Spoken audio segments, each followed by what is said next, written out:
Chapter 1, A Quiet Departure. The morning sun bathed St. Mary Mead in a soft golden light, highlighting the thatched cottages and well-kept gardens of the picturesque English village.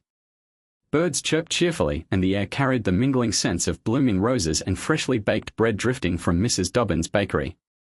It was a scene of peaceful village life, seemingly untouched by the complexities of the outside world, or so it appeared.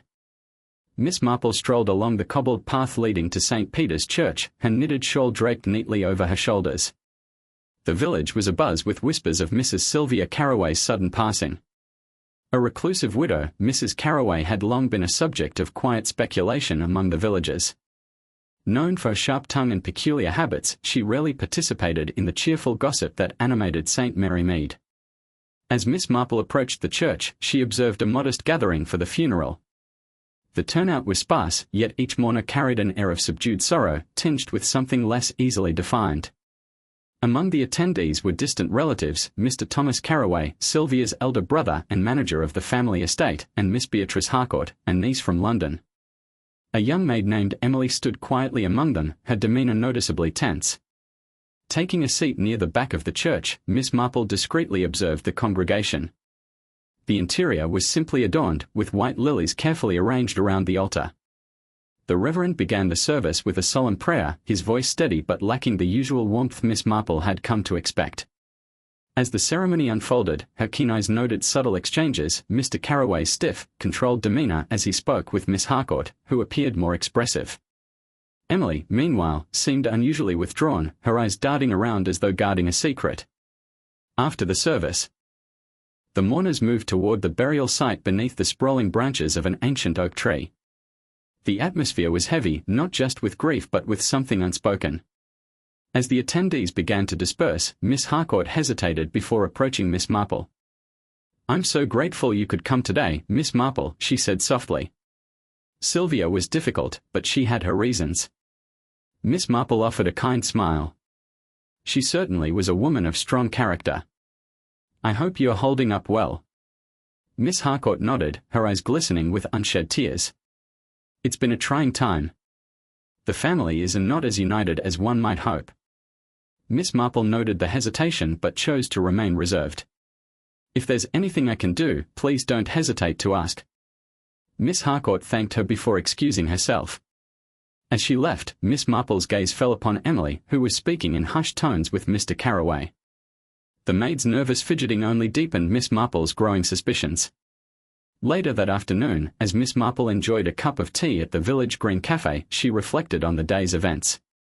The sparse funeral attendance, the strained interactions, and Emily's peculiar behaviour all hinted at underlying tensions. Mrs. Carraway's sharp tongue may have masked deeper familial discord. Her thoughts were interrupted by the arrival of Dr. Samuel Whittaker, the village physician. "Good afternoon, Miss Marple," he greeted, offering a courteous nod. "I trust the day finds you well." "Quite so, Doctor," she replied, stirring her tea thoughtfully. "Though I must admit, Mrs. Carraway's passing has left me with more questions than answers." Dr. Whittaker offered a knowing smile. "It was unexpected, certainly. But the doctor who examined her found nothing unusual, heart failure, in her sleep. As natural as it gets." Miss Marple nodded, though her mind remained unconvinced. "Yes, that was my understanding. Yet sometimes, what appears natural can have a far more intricate foundation." The doctor chuckled lightly. "Indeed, Miss Marple. Though, in my experience, Mrs. Carraway was meticulous about her health. It's hard to imagine anything sinister." She leaned back, replaying the snippets of conversation and behaviour she had observed. "You know, Doctor, I believe there is often more to a person's life than meets the eye." Mrs. Carraway was a private individual. That she was, Dr. Whittaker agreed. She kept to herself, followed her routines. "I suppose that's why her sudden passing has caught so many off guard." As he took his leave, Miss Marple watched the bustling cafe. Children played with carefree abandon, elderly couples strolled arm in arm, and neighbours exchanged pleasantries. Yet beneath this idyllic surface, she sensed something hidden. Determined to uncover the truth, she resolved to visit the Carraway estate the next day. The manor stood at the village's edge, an imposing structure of ivy-clad stone. Its windows reflected the dappled sunlight, but something about it felt unwelcoming. As she approached the grand entrance, she was greeted by Mr. Carraway himself, his expression as severe as ever. "Miss Marple," he said curtly. "I didn't expect you so soon." She offered a gentle smile. "I thought it only right to offer my condolences in person, Mr. Carraway. And perhaps a listening ear, if you'd permit." He hesitated before nodding stiffly. "Thank you, Miss Marple. It's been a difficult time for all of us." Inside, the manor's grandeur was undeniable, yet the atmosphere felt heavy, almost watchful. The walls were adorned with stern ancestral portraits, their painted eyes seemingly following her every movement. As they settled into the drawing room, Mr. Carraway poured tea with practiced precision. "I must admit, Sylvia's passing has left a void," he said, his voice measured. "The estate requires attention, and with no immediate heirs, the future is uncertain." Miss Marple nodded, her expression sympathetic. "I imagine it's a challenging time for the family. If there's anything I can do to assist, please let me know." Mr. Carraway offered a tight smile. "Your kindness is appreciated, Miss Marple. Perhaps in time." As the afternoon waned, Miss Marple found herself alone with her thoughts. The murmurs at the funeral, the strained conversations, and Emily's nervous demeanor all painted a picture of concealed strife. She recalled the peculiar glances between Emily and Mr. Carraway and the way Miss Harcourt seemed out of place in the family dynamic. Determined to delve deeper, she resolved to speak with Emily the following morning. The maid's unease suggested she held the key to the mystery surrounding Mrs. Carraway's sudden death. And Miss Marple, ever the keen observer, was determined to unlock the truth, one subtle clue at a time. Miss Marple resolved to keep a closer eye on the Carraway estate. She understood that, just like anywhere else, the quiet charm of St. Mary Mead often masked deeper undercurrents. It was her gentle but persistent nature that had always helped her uncover hidden truths. Later that day, she took a leisurely walk through the village, her thoughts lingering on the morning's discussions. The afternoon sun had begun its slow descent, casting long shadows across well-kept gardens and thatched rooftops. Passing by Mrs. Dobbin's bakery, the inviting aroma of freshly baked scones momentarily lifted her spirits. Still, her mind returned to Emily's confession. The maid had been visibly unsettled, her abrupt departure hinting at something more, a secret too heavy to share openly. Miss Marple considered the source of Mrs. Carraway's distress. Was it merely a result of anxiety, or was something, or someone, actively contributing to her growing paranoia? As she neared the village green, she noticed a small gathering beneath the old oak tree. Mr. Phipps, the local shopkeeper, Mrs. Appleby, the school teacher, and Mr. Lacey, a retired naval officer, were deep in conversation. The topic at hand: the proposed changes to the Carraway estate, plans to modernize the manor and expand its grounds. "Modernizing is necessary to maintain the estate's grandeur," Mr. Phipps remarked, "but I fear it will disrupt the village's charm." Mrs. Appleby nodded thoughtfully. "Change is never easy, especially for those who are deeply attached to tradition." Mr. Lacey added, "Sylvia was a strong-willed woman. She likely saw these changes as a challenge to her independence." Miss Marple listened intently. Could these proposed changes have added to Mrs. Carraway's stress? Had they played a role in her declining health and growing paranoia? Family disputes over property could easily mask deeper motives, perhaps even ones of malice. As the sun dipped below the horizon, bathing the village in warm amber light, Miss Marple felt a renewed sense of purpose. St. Mary Mead held its secrets close, but she was determined to uncover them. Returning home, she decided to visit Emily again before the maid's reluctance turned into complete silence. In the quiet of her drawing room, Miss Marple took a seat at her writing desk, penning her thoughts. The ink flowed steadily as she traced the connections forming in her mind. Mrs. Carraway's death was far from an open and shut case, and Miss Marple felt the familiar thrill of an investigation taking shape. Chapter 3: A Visitor's Tale. The afternoon sun filtered through the lace curtains of Miss Marple's sitting room, casting delicate patterns across the floral wallpaper. The room, filled with shelves of well-loved books and the comforting scent of Earl Grey, was her sanctuary.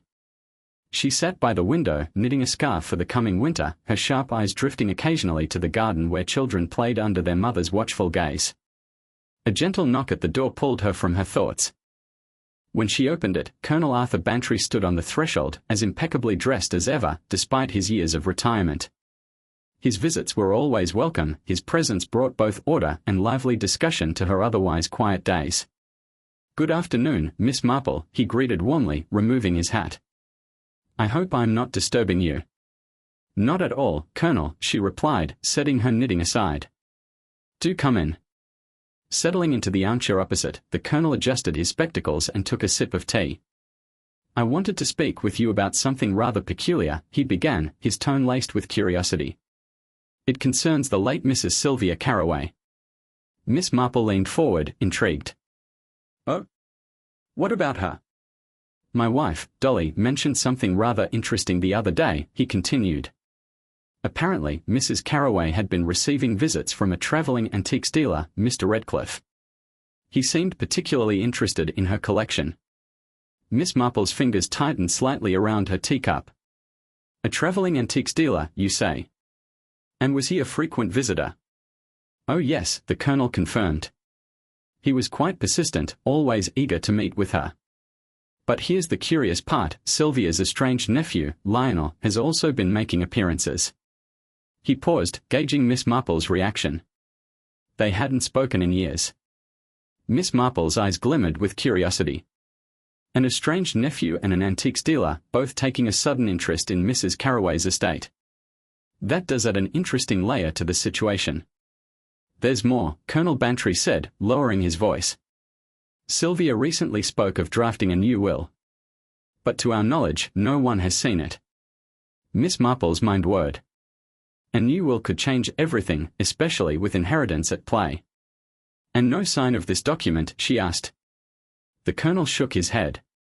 "None. At first, I dismissed it as idle talk. Sylvia could be dramatic at times.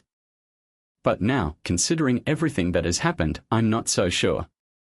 Miss Marple tapped a finger against her chin. "Tell me, Colonel, do you know anything about Mr. Redcliffe's business dealings? Or Lionel's sudden reappearance?" "Redcliffe is reputable, as far as I know," Bantry replied, "but his frequent visits to Sylvia's home suggest more than just a casual interest in antiques. As for Lionel, well, his timing is certainly suspicious." Just then, Dolly Bantry entered with a tray of fresh scones and steaming tea. "I thought you two might need some refreshment," she said cheerfully. "Thank you, Dolly," Colonel Bantry said, reaching for a scone. Miss Marple, however, remained focused. "Dolly, did you notice any changes in Mrs. Carraway's behavior before she passed?" Dolly hesitated before nodding. "Now that you mention it, yes." Sylvia seemed anxious. She often spoke of feeling watched, especially at night. I dismissed it at the time, thinking she was just becoming more reclusive. Colonel Bantry leaned in. "That's precisely why I wanted to discuss this with you, Miss Marple. You have a knack for seeing what others overlook." Miss Marple smiled gently. "It does seem worth investigating. Perhaps a conversation with Mr. Redcliffe and Lionel might shed some light." "I can arrange that," the Colonel said, relieved. Miss Marple nodded. "Discreetly, of course. We wouldn't want to alarm anyone unnecessarily." As the afternoon wore on, Miss Marple's mind was already piecing together the puzzle. A hidden will, an antiques dealer with a keen interest in Sylvia's possessions, and a nephew reappearing at a most convenient time, each thread wove into the mystery. There was something more at play, something unseen. But Miss Marple had no doubt she would uncover the truth. The secrets of St. Mary Mead wouldn't stay buried for long. The morning sun cast a golden glow over St. Mary Mead. Its light dancing upon the dew-kissed petals of the rose bushes that lined the cobbled streets. The village was slowly waking, the familiar sounds of daily life unfolding in a harmonious rhythm. After a quiet breakfast, Miss Marple decided it was time to delve deeper into the mystery surrounding Mrs. Sylvia Carraway's sudden death. The previous conversations lingered in her mind, particularly the mention of a new will. Determined to uncover the truth, she made her way to the office of Mr. Harold Fenwick, the solicitor entrusted with handling Mrs. Carraway's estate. Mr. Fenwick's office stood at the heart of St. Mary Mead, a respectable building with large windows that allowed natural light to stream into the room. Inside, everything was meticulously arranged, papers stacked neatly, shelves brimming with legal tomes. Miss Marple knocked softly on the doorframe, which swung open to reveal a middle-aged man with a stern yet courteous demeanor.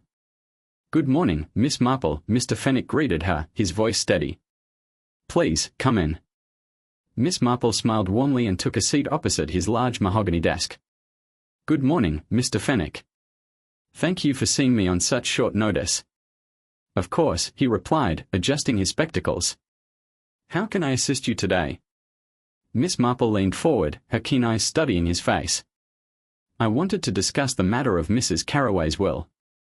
There have been some unsettling developments that I believe warrant further investigation." Mr. Fenwick's expression remained professional, but Miss Marple detected a subtle tension in his posture. "Certainly. What exactly are you referring to?" She paused thoughtfully. "I've been informed that Mrs. Carraway may have been contemplating a new will in the days leading up to her passing. However, there seems to be some confusion regarding its existence and whereabouts." Mr. Fenwick raised an eyebrow, clearly intrigued. "A new will? You say?" "As far as I am aware, the only valid will is the one dated several years ago, which leaves everything to her nephew, Lionel." Miss Marple nodded slowly. "That aligns with what I've heard as well. However, there are whispers suggesting that Mrs. Carraway may have shared the details of a new will with someone close to her."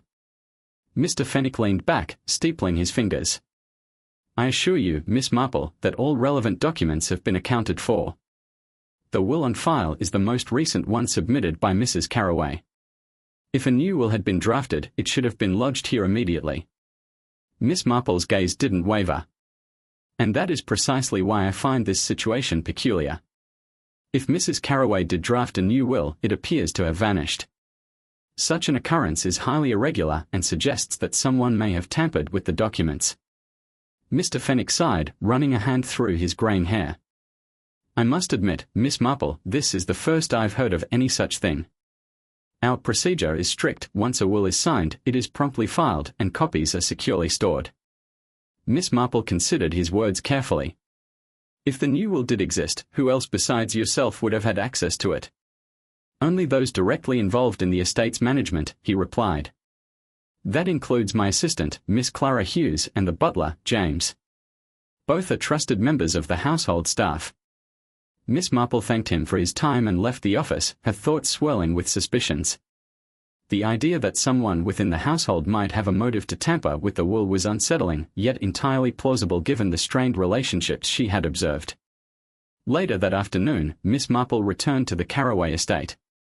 The grand manor stood imposingly against the village backdrop, its ivy-clad walls concealing secrets within.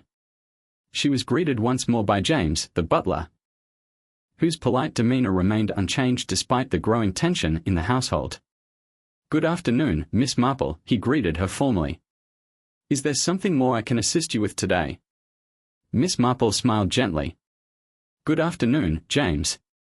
I was hoping to have a word with Emily. She mentioned something about a new will before her mistress passed, didn't she?" A flicker of something, unease, perhaps, crossed James's face before he masked it with a courteous nod.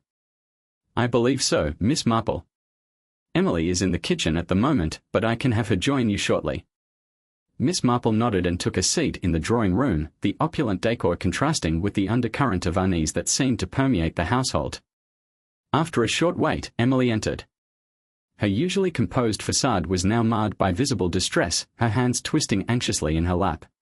"Good afternoon, Emily," Miss Marple greeted her softly. "May I speak with you about something important?" Emily hesitated before nodding. "Of course, Miss Marple. What is it?" Miss Marple leaned forward, her voice soothing yet firm. "I understand that Mrs. Carraway confided in you about a new will. Could you tell me more about that?" Emily took a deep breath, her shoulders trembling slightly. "Yes. Mrs. Carraway showed me a draft of a new will a few days before she died. She was very secretive about it, insisting that it was private and that I should keep it confidential." Miss Marple's eyes narrowed thoughtfully. "And what happened to the draft?" Emily looked down, her voice barely above a whisper. I don't know. After she showed it to me, she seemed even more anxious. The next morning, the draft was gone. She told me not to worry, but now, I'm afraid something terrible has happened." Miss Marple reached out, offering a reassuring touch. "Thank you, Emily. Your honesty is greatly appreciated. Do you recall who else might have had access to Mrs. Carraway's study where the draft was kept? Emily nodded. Only a few people. Mr. Carraway, Mr. Redcliffe, and James, the butler. They all had keys to her study. Miss Marple absorbed this information, her mind piecing together the puzzle. The disappearance of the draft suggested deliberate interference, pointing towards someone with both motive and opportunity. Before she could ask further questions, the drawing room door swung open abruptly. Mr. Carraway stepped inside, his expression unreadable. Miss Marple, he said, his voice measured. I hope I'm not interrupting anything. Not at all, Mr. Carraway, she replied smoothly. I was just speaking with Emily about some concerns regarding your sister's will. His gaze flickered to Emily before turning back to Miss Marple. I see. Well, if you'll excuse me, I have matters to attend to. As he departed, Miss Marple caught a glimpse of something, unease, perhaps, flickering across his features. The puzzle pieces were slowly aligning, but the picture remained incomplete. One thing was certain, someone in this house was keeping a dangerous secret. James looked up as Miss Marple entered the dimly lit study, his posture straightening with polite attentiveness, though a shadow of weariness lingered in his expression. James, she greeted warmly, her voice gentle yet steady. I was hoping to speak with you about some matters regarding the household. He nodded, folding his hands before him. Of course, Miss Marple. How can I assist you? Miss Marple leaned in slightly, her tone reassuring. I understand that recent events have been unsettling. I wanted to check in and see if there's anything you've noticed, anything that might help make sense of the situation. James exhaled slowly, as though carrying the weight of the estate's troubles. The household has been in a state of unrest since Mrs. Carraway's passing. There have been changes, some subtle, some more disruptive. Everyone is trying to adjust, but there's an underlying tension. Miss Marple nodded thoughtfully. Tension, you say? Among whom, if I may ask?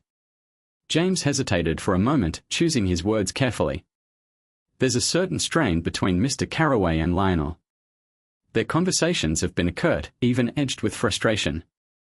And Mr. Redcliffe, he maintains his usual professional demeanor, but there's something beneath it.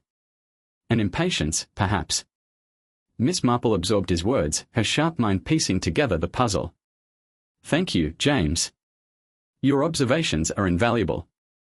As she continued her quiet investigation, her keen eyes followed the household's interactions. The tension James described was palpable. Mr. Carraway and Lionel spoke in clipped tones, their words carrying an unspoken history of grievances. Mr. Redcliffe, ever the composed professional, exuded an air of restraint, as though he were holding back something more than mere impatience. Her reflections were interrupted by the arrival of Dolly Bantry, who bustled into the room with her usual warmth. Miss Marple, I do hope I'm not intruding, she said with a kind smile. I wanted to see if there's anything I can do to help. Miss Marple returned her smile. Not at all, dear Dolly. In fact, your insight might be quite helpful.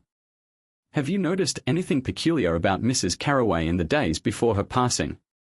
Dolly pursed her lips in thought. Well, now that you mention it, yes. She was unusually restless, spent hours in her study, rifling through papers, making phone calls. I overheard her once, muttering about needing to protect her interests. It sounded rather urgent. Miss Marple's eyes brightened with interest. Protect her interests, you say? That suggests she was aware of some threat, or at least, some pressing concern. Dolly nodded, her expression troubled. I wanted to ask her about it, but I wasn't sure how to approach the subject without causing alarm. You did the right thing in sharing this with me, Miss Marple assured her. Every small detail matters. The disappearance of the will, the veiled tensions among the household, and now this, Mrs. Carraway's apparent urgency before her death, all pointed to something more deliberate at play. But who had both the motive and the opportunity to manipulate the situation? Later that evening, Miss Marple sat by the fire, the warm glow casting flickering shadows across the room. She reviewed her notes, the pieces of the puzzle slowly assembling in her mind. The missing will. The strained relationships. The growing unease within the household. As she considered the implications, a knock at the door broke her concentration. It was Dolly Bantry again, her presence as comforting as ever. "I thought I'd check on you," she said kindly. "Any progress?" Miss Marple gave a small, knowing smile. "I believe I'm beginning to see the shape of things, Dolly.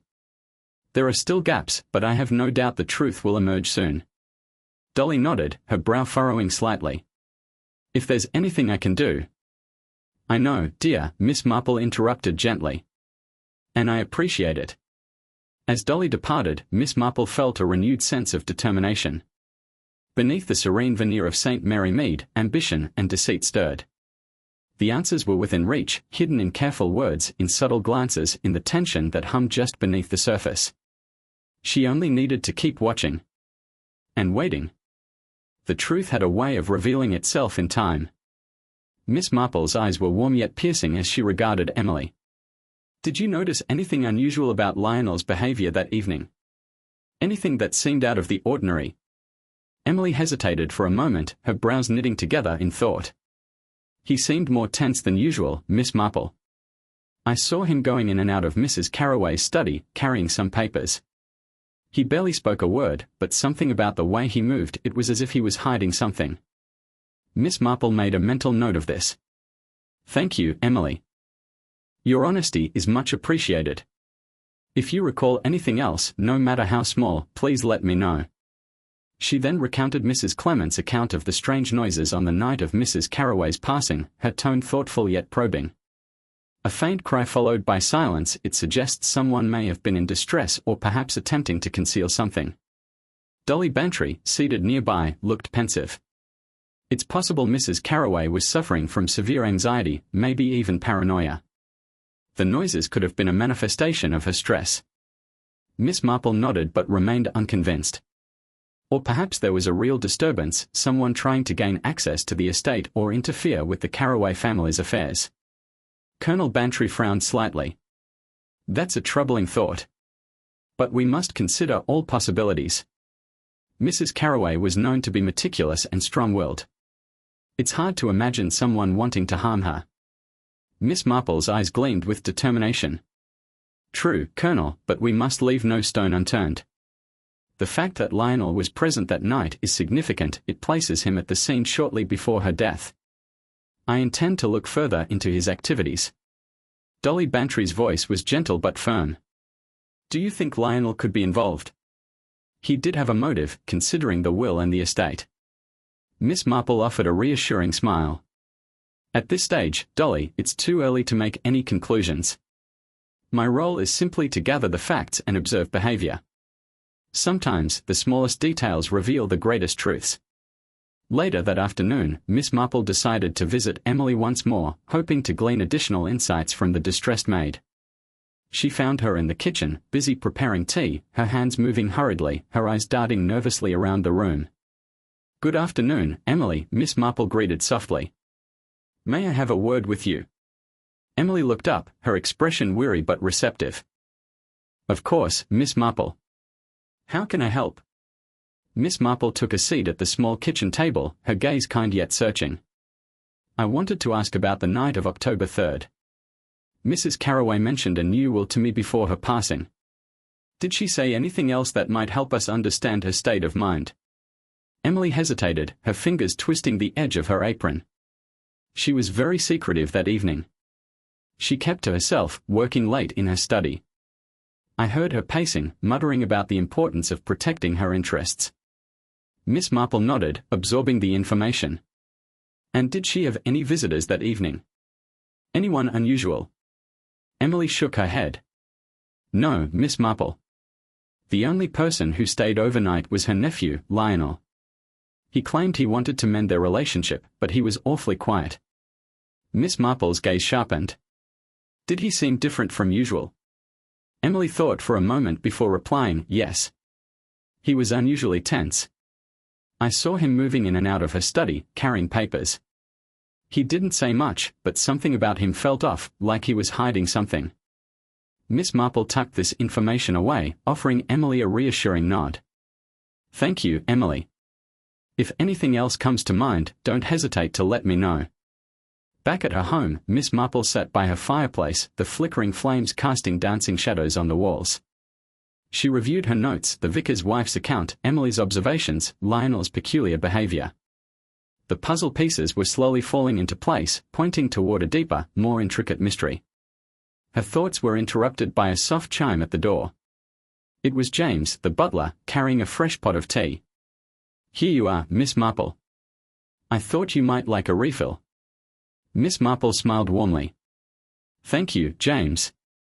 You're very kind."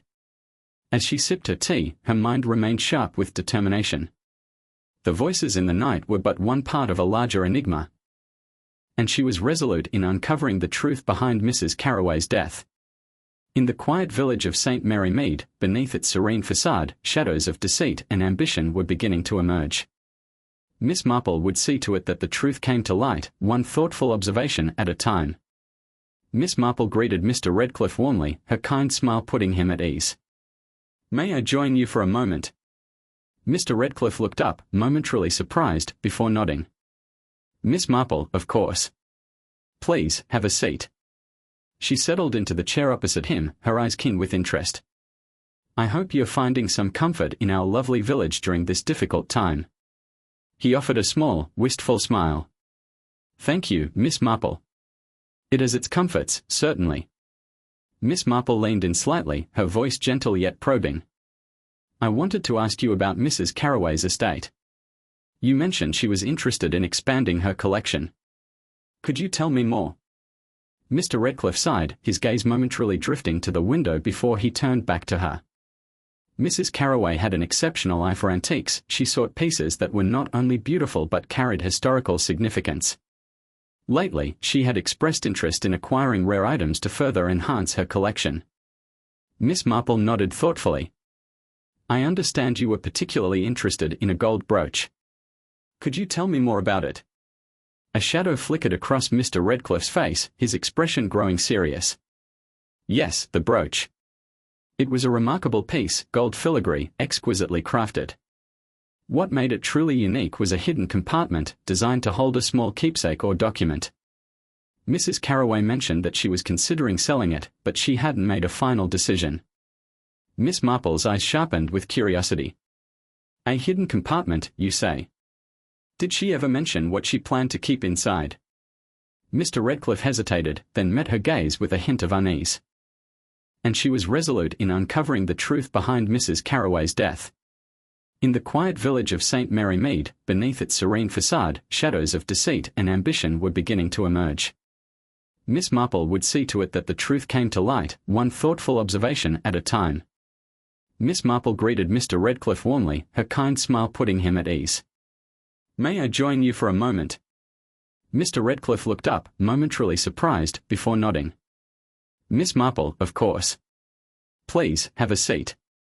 She settled into the chair opposite him, her eyes keen with interest. "I hope you're finding some comfort in our lovely village during this difficult time." He offered a small, wistful smile. "Thank you, Miss Marple. It has its comforts, certainly." Miss Marple leaned in slightly, her voice gentle yet probing. "I wanted to ask you about Mrs. Carraway's estate. You mentioned she was interested in expanding her collection. Could you tell me more?" Mr. Redcliffe sighed, his gaze momentarily drifting to the window before he turned back to her. Mrs. Carraway had an exceptional eye for antiques. She sought pieces that were not only beautiful but carried historical significance. Lately, she had expressed interest in acquiring rare items to further enhance her collection. Miss Marple nodded thoughtfully. "I understand you were particularly interested in a gold brooch. Could you tell me more about it?" A shadow flickered across Mr. Redcliffe's face, his expression growing serious.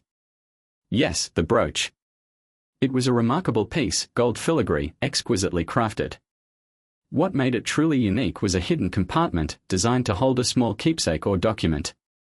Mrs. Carraway mentioned that she was considering selling it, but she hadn't made a final decision." Miss Marple's eyes sharpened with curiosity. "A hidden compartment, you say? Did she ever mention what she planned to keep inside?" Mr. Redcliffe hesitated, then met her gaze with a hint of unease. She retrieved the old letters she had found in the attic. They hinted at a family scandal, disputed inheritances, long-held grudges. Could the brooch's hidden compartment contain evidence of that very scandal? And if so, who would benefit from its disappearance? Her mind turned over the possible suspects. Lionel Carraway, estranged, with much to gain from the estate.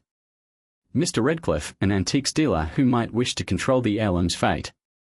Or someone else entirely, someone who knew the family's secrets and was determined to keep them hidden. As night fell, Miss Marple sat by her fireplace, her determination unwavering. The brooch was the missing link, the piece that could unravel the entire web of deceit surrounding Mrs. Carraway's death. The following morning, she returned to the Carraway manor, where James, the butler, greeted her politely. "Good morning, Miss Marple. How may I assist you?" "Good morning, James," she replied with a warm smile. "I'd like to examine some of Mrs. Carraway's rooms, her study, perhaps the attic. There may be clues we've yet to uncover." James nodded. "Of course, Miss Marple. The study is on the second floor, and the attic can be accessed via the staircase in the hall. If you require assistance, please let me know." She thanked him and made her way upstairs. The study was a reflection of Mrs. Carraway, orderly, refined, filled with books and antiques. Carefully, Miss Marple searched the room, sifting through papers and shelves. At last, in the large desk at the room's center, she found something, a faded photograph of Mrs. Carraway with her family, its edges worn with time. Behind it, nestled in a carved wooden box, lay the missing gold brooch. Her heart quickened as she picked it up, examining the delicate filigree. With precise care, she opened the hidden compartment. Inside, folded neatly, was a bundle of old letters and a piece of parchment. Miss Marple's eyes gleamed with understanding. The letters detailed an inheritance dispute, betrayals, broken promises. This was the evidence Mrs. Carraway had sought to protect, the secret someone had been willing to kill to keep buried. She sat for a moment, absorbing the weight of the discovery. The missing brooch had not simply vanished, it had been hidden. Stolen, perhaps, in an effort to suppress the truth. Mrs. Carraway's growing anxiety, the anonymous letter, and the mysterious disappearance of her new will all pointed to a calculated plot. With renewed resolve, Miss Marple knew her next step, she would confront the suspects. The quiet village of St. Mary Mead had revealed its dark undercurrents, and she would ensure that the truth came to light. That evening, as twilight settled over the village, Miss Marple sat with her notes, the brooch resting beside her. The case was reaching its conclusion. The brooch, with its hidden compartment, had held the final clue all along. Now, she had everything she needed to uncover the truth. Justice was within reach, and Miss Marple was ready to see it through.